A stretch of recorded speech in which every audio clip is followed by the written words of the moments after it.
Hello everyone, and this is BioPhoenix here, and today we're doing yet another 30 of my favorite game recommendations on each system, and today it's the Sega Saturn, a console that I always really enjoyed discovering so many games from, as it's a system that I never grew up with, but it has a lot of variety, especially from the Japan-only side, but even in North America, there was still a fair amount of them that were pretty interesting. So as per usual, I'm only going to mention one game per series because I don't want to fill out a bunch of list of like 3 different games from the same series. And I can't mention every single game on the system because, you know, there's kinda more than 30 games on the console, in case you didn't know. And of course, because this is a top 30 list, just because one game gets ranked higher than another game doesn't mean I think it's 100% better than it in like every way possible, because no. This is just a recommendation list of games that I just really love a whole lot. That's all there is to it, so yeah, I wouldn't take the ranking super seriously. So without further ado, let's begin.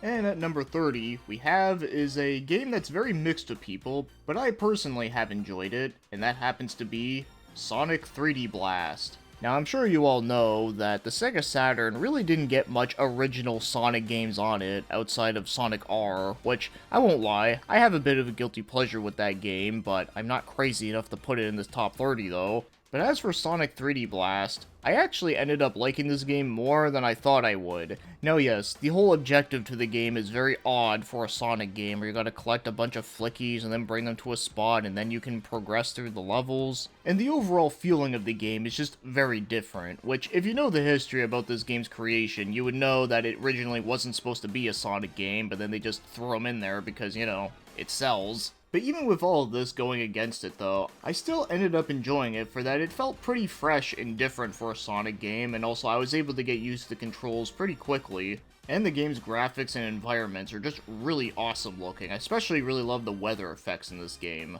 And as for the music, yeah, the music in this version is just amazing and I absolutely love it. I might even consider it to be a top 10 favorite for Sonic soundtracks overall, which is saying a lot considering how many good soundtracks the Sonic series has. And I can gush about this game's soundtrack for a very long time, but we gotta keep moving on because we got 29 more games to go. But before we do, I just want to say that yes, this game may not be for everyone, but it is for me. And as for 29, we have is Shinobi Legions, aka Shinobi X. Yeah, we're really starting out this video with all the weird ones. So just like I said with Sonic 3D Blast, this is yet another game that's very mixed with people, and I do understand why, because this was the follow-up to Shinobi 3 on the Sega Genesis, which is one of my all-time favorite Sega Genesis games, so because of that, trying to make a follow-up to that game was going to be really hard for how much they raised the bar. So while Shinobi X is a bit of a downgrade from that, I still don't think it's a bad game at all, as that I do find it to be still very fun and enjoyable. For that, it still has really good controls, it's still very fast-paced, and also the game's difficulty I think is also very fair too. But the elephant in the room when talking about this game is really about the graphics. Yeah, the whole live-action cutscenes, digitized sprites is very weird and tacky, but yet I still think there is a bit of a funny, goofy charm about it that I kinda like. But yeah, obviously I prefer the beautiful 2D sprites from the third game over this, but you know, graphics aren't everything, and I still found this to be a fun game. And for number 28, we have is Sega Rally. Yeah, we're finally talking about a game that isn't just some, like, weird off-the-wall one within a long-running series, but yes, Sega Rally is always a fun time. I mean, it's a racing game. Like, I don't know what else to say about it that hasn't been said before, and plus I'm pretty sure you all know how racing games work, at least you should. But yeah, the graphics in this game were really good for Sega Saturn standards, the music is great, and of course, it has the best Game Over theme ever.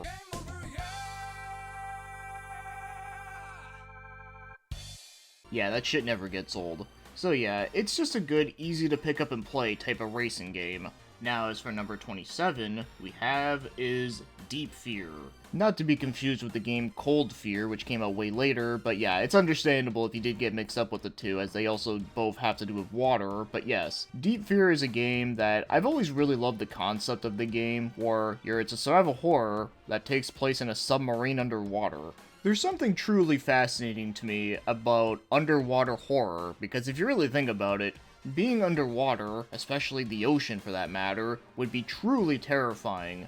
And I really wish we had more games that had stuff like that. With all that aside though, yeah, this game is not scary at all because the voice acting in this game is so bad that it's hilarious, and I kinda love it. Which is pretty accurate for the time because even Resident Evil was that cheesy as well. But probably the most impressive thing about this game to me is the game's controls. So this game does use tank controls, which is also of the era, but the impressive thing about them is that you can pretty much run around and shoot within tank controls, and it actually feels really good. So, if you're not a fan of tank control games, honestly, I feel like you should give this one a try, for that it actually feels very impressive. And I'm kind of surprised that all these other tank control horror games that came out after this never took ideas from this game. But I suppose that is something that does make this game even more unique than it already is with the setting, and then also having to manage with the whole, like, the air filter gauges and all that. So, yeah, no, I actually thought this was a really fun horror game. And as for number 26, we have is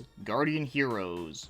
Now this is a pretty cool game from the company Treasure, where it's a side-scrolling beat-em-up with some RPG elements. And it also does have some plane switching, so you can go from the foreground to the background and such. And even though playing this game single player is already fun enough as it is, but playing with 2 players is like a whole other level. The game's art is very nice and fun looking, also the game's soundtrack is pretty solid as well, but I do find that the game's difficulty gets a little too hard too quickly. I will admit, I'm not great at this game, but I can still appreciate it, and I still find it to be very fun and very cool for the time. And for number 25, we have is Steam Gear Mash. Now this was a very interesting Japan-only game that I thought was very cool and fun. So it's an isometric platformer with some running gun elements, and as you can see, the game is very bright and colorful. And a lot of the enemies that you're shooting at are very random, but I kinda like that though. I just think it adds more to the quirkiness of the game. But one thing I found really surprising about this game was who developed it. It was actually Tamsoft. Now that's a developer that has made a lot of crappy games, especially on PS2 within the Simple series. But this game, however, out of all the ones that I've ever played from them, is without a doubt the best one that I ever played. I actually think this is a legit good game. But as much as I do really like this game though, just like I said with Guardian Heroes, it's another game that I'm not really great at though, but it's not because of the game is like too hard or anything. It's mainly because this game has a lot of exploration elements where you gotta find keys to progress through the level and get through doors and such, so kinda almost feels like a Metroid game at times, which I think is cool, it's great, but I tend to suck at a lot of games like that though. But you know, that's not a flaw against the game at all, it's just something to let you all know that yeah, it is one of those games where you do kinda have to like explore around and search every nook and cranny in case you miss something. But yeah, either way though, I still find this to be a very good and fun game. And as for number 24, we have is Legend of Oasis, the second Beyond Oasis game. So this one is also very similar to the first game, where it's yet another top-down action RPG, and unlike the old Zelda games, you can actually freely jump around in it, which is always fun. And also, I feel like that the combat in these games always felt like beat-em-ups, almost. They almost have a beat-em-up feel to it, as weird as it sounds. But the two things that I really do love about this game more than the first one personally is the graphics and the music. Yeah, the graphics in this game are just really amazing for Sega Saturn standards. And the game's soundtrack is also just great overall and was composed by Yuzo Koshiro. He also did the first game's music as well, which was also great, but for some reason, I just really vibe more with this one personally. But regardless though, both of these Oasis games I think are very good, and they both have some very interesting differences compared to the usual Zelda formula games. And as for number 23, we have is Clockwork Knight. So when it comes to talking about this game, you have to remember that Clockwork Knight 1 and 2 were originally supposed to be one game, but then they split them into 2 parts for some reason. So because of this, I'm putting them both together here as they are pretty much the same game, and I actually find it to be very enjoyable. Now I did beat both of them back to back for the very first time last year, so if you've seen that games I beat in 2024 video, I did talk about it quite a bit there, and I won't repeat everything here, but I will just say that yeah, I thought it was just a really fun, charming game that takes a lot of elements from Donkey Kong Country, which is a great thing as that's one of my all-time favorite games. But one thing I will add before I move to the next game is that I guess you could say that the main character Pepper is the true Keyblade Master. And as for number 22, we have is Astal. The funny thing about this game was that I remember the very first time that I've seen this game and I saw the cover art, I was like, man, what the fuck kind of main character is this? Like, this is ugly. And thankfully, more importantly, the gameplay is actually really good. I actually really enjoyed this one a lot too. So it's a side-scrolling platformer where you use this weird character and you use his arms to pick up things and throw them at people, and then you can also like slam things down to the ground. It's really fun. And you also have a bird companion that helps you out too. But the background graphics in this game are just really beautiful looking. Not only does it use a lot of a great mixture of bright colors, but I also really like the game's aesthetic where it has a lot of trippy crystallized looking figures and such, which I think looks really good. And the music does not disappoint whatsoever, as there's a lot of really great music in this game, and I especially love the cave music in this game. It is just gorgeous. And yet, this is another game I will say that, as much as I do really like this game, I am not good at it, as I do feel like this game does get pretty hard later on, but if you are up for the challenge though, I still think it is a very good, solid platformer. And as for number 21, we have is Blastwind. Yes, we're going to be talking about our very first shoot-'em-up that I'm mentioning in this episode, and hopefully I won't try to repeat everything over and over again, but as you can imagine, yeah, it's a shoot-'em-up where you just gotta shoot the shit out of everything, and it has some great graphics, great music, and it's just overall very fun and has a lot of challenge to it. But the one unique thing that Blastwind does do is that you can actually choose different pathways with different levels, and also does make for some good replayability. But the way how you switch between different pathways is that you have to flick switches throughout the level, which I thought was kinda cool. And as for number 20, we have is Princess Crown, a game that has finally been translated after all these years. And it's one that I have been playing a lot recently, and I got a good chunk into it, and I gotta say, it's really good, and it did not disappoint. So probably the biggest thing that most people know about this game is the fact that the game Odin Sphere is a spiritual successor to this game. So there's a lot of things about this game that are going to be very familiar to you. Like the UI of the menu system looks pretty much the same. And the whole intro to the game where you have a little girl who is reading a book is also very similar as well.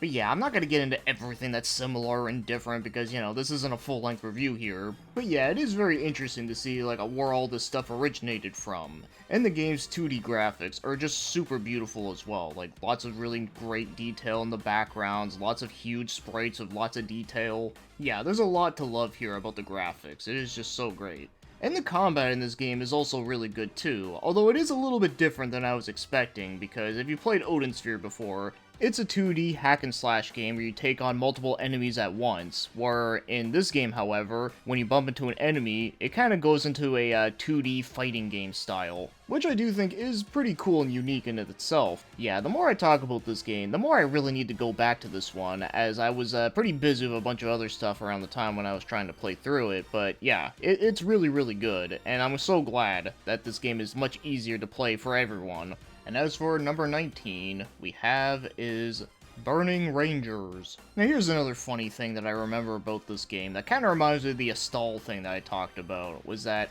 I remember the very first time that I saw the cover art of this one, it was a really small picture of it, so it was kind of hard to tell, but I do remember that on the front cover, I thought the main character was Zero from Mega Man X. Yeah, it's just one of those things I just can't help but think of every time I think about this game. Also, the opening theme of this game, absolute banger. So yeah, this is actually a very unique game, where it is a 3D platforming game, but it's also a firefighting game that takes place in space, which is pretty awesome. So you gotta put out fires, you gotta rescue people, and then you gotta like do all these different things to gain points, and there's some monsters you gotta fight every once in a while. It's really fun, and I also find that the game's controls are pretty decent once you get the hang of them. And to think this is a game made by Sonic Team, which is pretty interesting, as they've never made anything else like this before, and I kinda wish we did get a newer one of this, but obviously the chances of that are probably never gonna happen. But even with just this game alone, I still think it is very enjoyable and fun.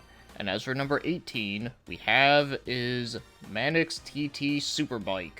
Now this is a really, really fun racing game that I've always really liked a lot too, just like with Sega Rally. And I am kind of surprised that when it comes to Sega racing games, I don't hear a lot of people talk about this one much. Usually people talk about, you know, Sega Rally or Daytona USA, you know, which are all good, but this one, I honestly like it just as much. and I do go back and play it pretty often, so yeah, not really much else to say here, as like I said before, it's another racing game, but on motorcycles, so, you know, pretty self-explanatory, but it's very fun. And as for number 17, we have is Night Striker.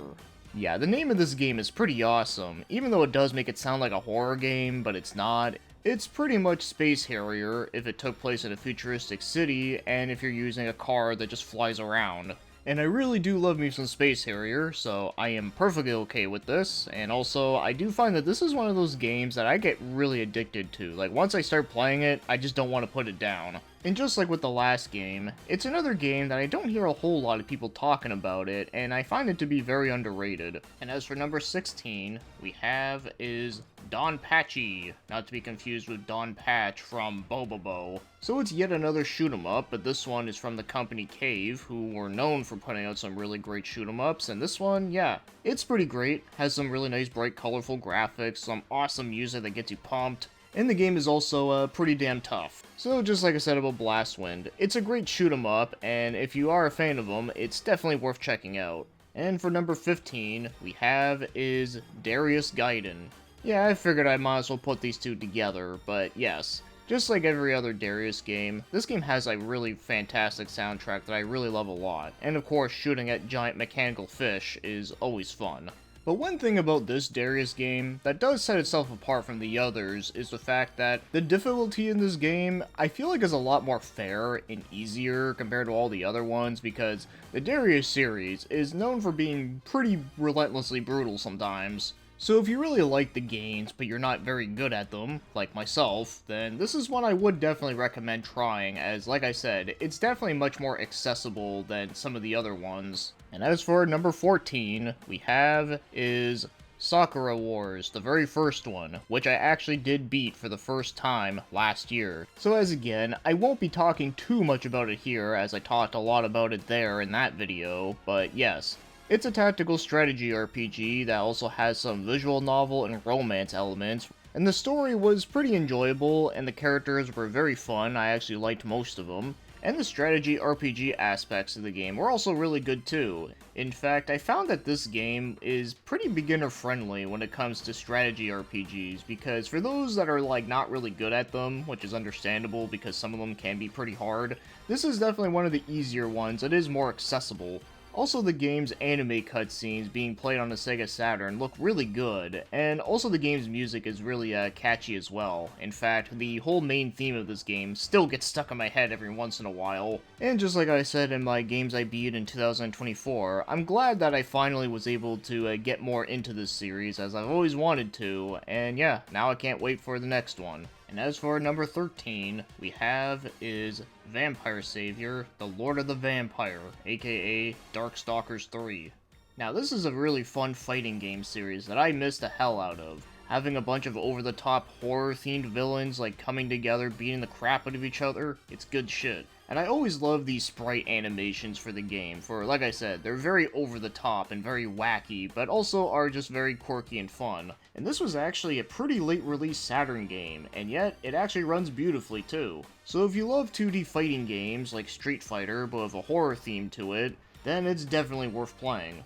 And now, as for number 12, we have is one of the Shining games, and of course when I mean The Shining, I'm not talking about the Stephen King book or the movie that was based after it. No, I'm talking about like Shining Force. So there's actually 3 games that were released. There was Shining the Holy Ark, Shining Wisdom, and then Shining Force 3, which in Japan they released it in like multiple parts, where in North America we only got one part. Yeah, that's a whole weird other thing. So I did try out a little bit of Shining Wisdom, and I thought it was alright, but I will say I definitely was not in the mood for that kind of game, so I didn't really put much time into it, but it seemed pretty alright. And then Shining Force 3, unfortunately, I haven't played yet. I obviously really want to play it, but unfortunately I just don't have all the time in the world, so yeah. I will eventually get to it at some point in time, but for now though, yeah, I'm going to be talking about Shining the Holy Ark. And I actually got really far into this game, and I have to say, it's actually really great. So this one is more of a first-person dungeon crawler, very similar to Shining in the Darkness on the Genesis, but this one takes it to a whole other level because this game is just really awesome and has a lot of really good quality-of-life features that I was really surprised that it had. And one cool, unique feature that this game has is the fairy feature, which is pretty much whenever you bump into an enemy and you start pressing buttons, then a fairy will come out and like do some sort of like attack or some sort of like status effect on the enemy, giving you a head advantage, which I do find to be pretty neat. And the game's soundtrack is really awesome and gets you hyped because it's actually developed by Camelot, and if you're familiar with a lot of Camelot games, then you know that their composers are pretty awesome for that they've done other stuff like Golden Sun and Mario Tennis, and yeah, the music in those games are great, and this one is honestly not far behind. And lastly, I'll mention too, is that I also really like the way this game looks. Now yes, the game's character models uses those early 3D stuff that I know a lot of people would say looks ugly now, but I still kinda like it. I don't know, there's just something about it that I still kinda like. But I would say that the best part of the graphics would have to be the environments, where all the dungeons look really cool, and I also really like the way how they made the towns look with the first-person view. I just think it looks really great. So even though I'm still far behind on the Shining stuff on Sega Saturn, this one right here is still a damn good game. And as for number 11, we have is Hyper Duel from Technosoft. So it's yet another shoot 'em up in space, so, you know, pretty typical, but this one is one where you have a spaceship that can transform into a mech, which is always badass. And having the word hyper in the name is no exaggeration because yeah, this game is pretty damn hyper for how difficult it is. But man, it is just so fun for a shoot 'em up. So like before, I won't be repeating too much here, but yeah, the game kinda just speaks for itself for how awesome it is. Now as for number 10, we have is a very interesting one. So what I decided to do with number 10 was that it's going to be a very iconic fighting game on the Saturn, and I couldn't decide which one I wanted to mention, so I was like, fuck it, let's do both. And that happens to be Fighters Megamix. Yeah, you know where this is going. So, Virtua Fighter 2 is an absolute classic, and then on top of that, you got Fighting Vipers, which is also just really kick-ass and awesome, and I really wish it got more love. But this one, however, basically combines both together with some other craziness to it that I really love, so I was like, yeah, this is the one I have to mention. So just like I said, you got the two different games and their different play styles, which is great. And then you got some other, like, crazy characters that I really love that are in this game. Like, you got the guy from Rent a Hero, you got some characters from Virtua Cop, you got Bean from Sonic the Fighters, and then there's a giant inflatable bear with a cowboy hat on, and then probably the best one that everyone talks about, and for a good reason, is the car from Daytona, USA, that literally punches you with its wheels. Like, how awesome is that? Now that is something I really wish we got more into fighting games again. Just more crazy random shit like this is just so perfect. So yeah, as much as I do love both the games that I mentioned with Virtua Fighter 2 and Fighting Vipers, yeah, I might as well pick this one as the representation, because like I said, you get the best of both. And as for number 9, we have is Die Hard Arcade. Yippee-ki-yay, motherfuckers. This game is awesome. And probably is one of the best movie tie-in games, even though originally this game is actually a Dynamite Cop, but over in North America they rebranded it as Die Hard, which, you know, hey, I ain't gonna complain. So yeah, it is a 3D beat-em-up that is pretty early, but it still controls really good, and the game has an over-the-top craziness to it that is just so amazing, and I absolutely love it, and there's so much different, like, random weapons that you can use and beat people with it. Yeah, it makes me wish we had more beat-em-ups like this, where it just had so many crazy weapons, lots of crazy enemies to fight. Yeah, this game just had it all, and the series only had 2 games, which is a shame, because I really felt like we could have had a lot more of them. But the good way of looking at it is that, even though it may have been short-lived, the 2 games we got out of it are frickin' amazing. And as for number 8, we have is Sonic Wings Special. Another great shoot 'em up that I've always really enjoyed a lot, and of course I won't be repeating everything that I've said about all these other shoot 'em ups that are great, but the one thing about this one that I've always really liked is the characters. So every character has different special abilities to them, and of course there's a lot of like really cool looking ones, and then there's some that are just so crazy out there that are kind of fun. Like for an example, you got Whitey the Dolphin. Yeah, it's a dolphin piloting a fighter jet. Like, that's just fantastic. And having all these different characters in a game like this also adds a lot more replayability to it as well. And I literally just found out a couple days ago that they're actually making a new game in the series after all these years, so hey, I'm excited for that. And then number 7 we have is Groove on Fight, a part of the Power Instinct series. So it's a series of fighting games that is also very crazy and over the top, and I absolutely love it. And it happens to have Range Murata as the character artist, which is great because I love a lot of his artwork. And there's a lot of crazy weird characters that you can pick from in this game. Now, I won't go over all of them, but as you can see, yeah, there's definitely some really interesting stuff going on here, but probably the one that always makes me laugh is the mainstay of the two old ladies that do a projectile move where they can throw their dentures at you. It's just freaking hilarious. And because this is a 2v2 fighting game, just like X-Men vs Street Fighter, I think this game is a good alternative to that, especially if you want one that is just so crazy weird. Another thing I haven't mentioned yet is the fact that the game's soundtrack is also really crazy weird as well, for that you get a huge variety of different stuff. And I'm talking about genres that you normally wouldn't think would fit into a fighting game, but yet I can't help but really love it just for how quirky and weird it is. So yeah, I've always considered this series overall to be a very underrated fighting game series with a lot of unique stuff going for it that you just wouldn't see in other fighting games. And as for number 6, we have is Mega Man X4. This is yet another game that I beat for the very first time last year, and I still consider it to be one of my biggest accomplishments because I am not a good Mega Man player at all. In fact, this is the only one that I've ever beaten so far. Now, of course, I do plan on changing that at some point, but for now though, yeah, I really love the hell out of this game. I love basically everything about it. The only thing that I don't love is the shitty English voice acting, which actually, now that I think about it, yeah, fuck it. I kinda love that too, but for obviously different reasons though. So yeah, I don't know what else to add here as, you know, it's frickin' Mega Man. I mean, I'm pretty sure you know what the frick Mega Man is. But I can say for sure that Mega Man X1 and X4 are probably my top 2 favorites of the series that I've played. And as for number 5, we have is Magic Knight Rayearth. And this is still probably one of my many favorite games based after an anime series. In fact, the anime itself is actually my favorite Clamp anime. So with knowing that, yeah, I'm a pretty big fan of this game and everything about it. Now I have reviewed this game years ago, but you know what, because it's been so long, I figured I might as well talk a little bit about it again. So it is a top-down action-adventure game, very similar to Zelda, but you can switch between the different characters and they all have their different ways of attacking. And the graphics in this game are just absolutely beautiful. Like, I love basically everything of how this game looks. Nice bright colors, lots of detail to everything, lots of different great sprite animation. In fact, some of them are really funny too. Like, I remember when one of your characters dies, they start like floating around like a ghost with a bandage over their head. It's really funny.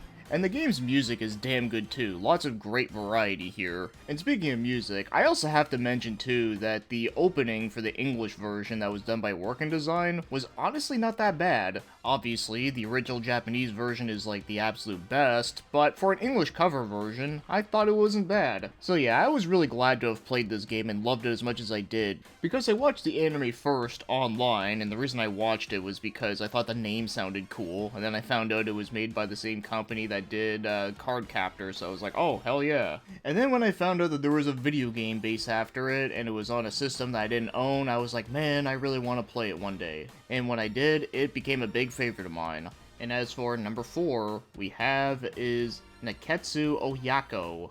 Now this is a pretty obscure 2D beat 'em up that I just love the hell out of. Because one unfortunate thing about the Saturn was that it never got a new Streets of Rage game, but yet this game more than makes up for it, because I honestly love it just as much. And just like with Die Hard Arcade, it's another game that is just very over the top with many crazy things, such as a lot of different enemies and bosses to fight, and a lot of the set pieces are great too. For an example, there's even a level where you get eaten by a giant whale, and the game's soundtrack is just absolutely top tier. And if I remember right, I think I did mention this game's soundtrack within my underrated Sega Saturn soundtrack. So yeah, don't sleep on this game's soundtrack, or better yet, don't sleep on the game either, because honestly, I think it's just as good. And as for number 3, we have is Wachenroder. Now this is a game that holds a special place for me for a few reasons. Firstly, is that this was a game that I discovered in the most random way possible, was that I was really getting into the band King Crimson, and I was looking through all their different members to see what other stuff that they've done. And when I was looking through Ian McDonald's catalog, I found out that he did a video game, and it was this. And I was like, oh, I have to check this out. But because it is a Japan-only RPG, I wasn't sure if I'd be able to play it anytime soon. But then I found out that someone wrote a whole guide on the game and actually tells you the story and everything, and I was like, well, I guess this would be my opportunity to play it and review it for that. It was actually the very first review that I've done on a Japan-only RPG. And with the big number of them that I've done at that point, I felt like I really wanted to challenge myself. And thankfully, the game was awesome. Like, I loved the hell out of it. So because I've done a whole video on it, I probably won't talk much about it here, but I will just sum up and say that, yeah,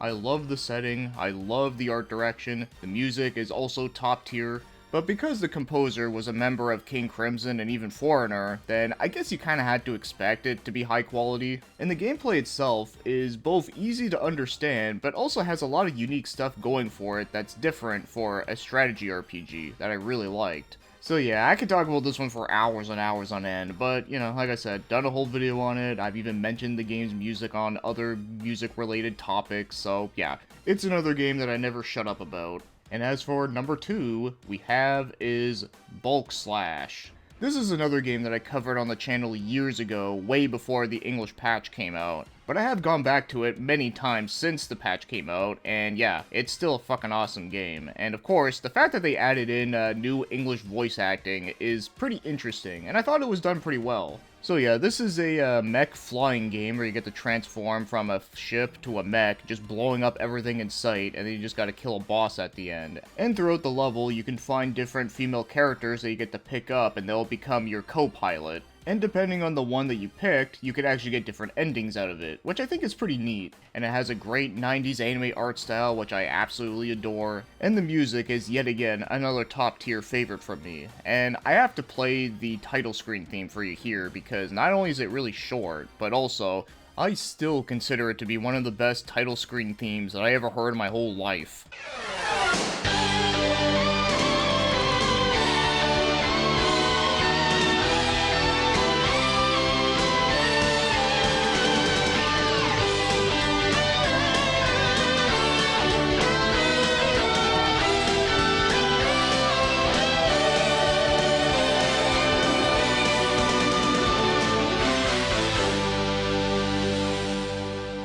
Yeah, I just can't get enough of it, and the fact that I still use this as my ringtone really says something, but yeah, anyways, I can gush about this game all damn day, but yes, it's another one that I still go back and play every once in a while. Alright, time for the fun part, or the part that, that's always really hard to do, because it's the honorable mentions, where I gotta list off a bunch of games, and hopefully people don't get mad at me for not mentioning their favorites. So obviously, I can't mention everything because, you know, there's just way too many freaking games on the system. But I do want to go out and say that, because the system has so many interesting games that are Japan only that I would love to play one day, there is a chance that maybe 10 years from now, if I ever want to redo this video, there might be some differences, because you never know, maybe I might play some of these Japan only games that end up being like top favorites, who knows, but either way, for now, let's just get right to it. So there's Dragon Force, no, not the band, the game, Dungeon Master Nexus, Hisatsu, which I have covered before, Iron Storm from Working Design, The Last Bronx, Layer Section, Magical Night Dreams Cotton Boomerang, Marika, that Japan-only RPG I covered recent years, Nights into Dreams, Puli Rula, that very strange beat-em-up, Radiant Silvergun, and the last one I'm going to mention here is going to be a weird one called Willy Wombat, which I completed last year. And we're done with that because we need to get moving on. So, of course, for number 1, we have is Panzer Dragoon. Given that I haven't mentioned it until now, yeah, it probably wasn't a surprise, but either way, I love these games. So you got the first two, which are really fun rail shooters, and then the third one, Saga, is more of a unique RPG, which I do appreciate a lot of things about it. But my personal favorite out of these 3 games has to be the second one, but that's probably because I played the hell out of this game. And just like with Bulk Slash, it's another game that's easy to go back to and play at any time, as it's a very good pick up and play kind of game. And I really love the art direction of the game, where that not only do I love all the different settings you get to go to, but I also really like the character and dragon designs as well. Even the music I think is really good too, although it's a very different vibe from most of these other game soundtracks I've been talking about for that. It's more atmospheric, but I think it works really well when you're playing the game. So yeah, I don't know what else to say that hasn't been said before, as this is probably one of the more well-known games on the Saturn, given that the first game debuted on it. But I can definitely say that there's a good reason why people do talk about this game with the Saturn. It's because, well, the game is fucking good. So there we have it. Those are 30 random games on the system that I just love a whole bunch, that I think are definitely worth checking out if they are for you. And as for the next one that I'm going to be doing, well, I think I'm going to get the Sega consoles out of the way and just go on to the Dreamcast, as that's another system where the library isn't nearly as huge, so I think I'm going to do that one because the PS1 library is just so fucking massive that trying to narrow it down to 30 might be next to impossible. And there's still plenty of games on there that I still haven't really played much of that I really need to do sometime, so yeah, I'm just going to do the Dreamcast next. So that being said, thanks for watching and commenting, and have yourselves a great day.